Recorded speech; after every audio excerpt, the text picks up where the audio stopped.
Ассаламу алейкум. Жалпы биздин YouTube көрүүчүлөр, так маалымат каналыбыздын катталуучулары, алыста иштеп жүргөн биздин мекендештер. Кайрадан эле мен силерге бүгүн дагы ушул ноокаттагы валюта курс бааларын тааныштырамын. Сааттын жебеси 11:13 болуп калды. Түшкө жакын курстардын абалы кандай сиздер менен чогуу көрүп чыгайлы. Бүгүн 2024-жылдын 17 сентябрь күнү болуп калды. Аптанын бүгүн 2-нчи күнүндө турабыз, 3-нчи күнүндө, 2-нчи күнүндө.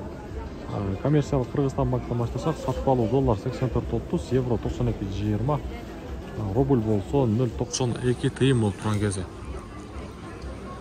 Бүгүнкү ноокаттагы курстар мына ушундай.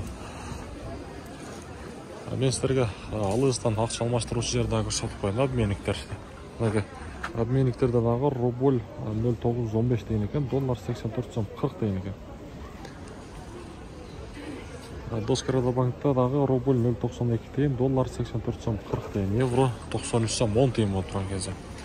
Каналга катталабыз, лайктан басабыз.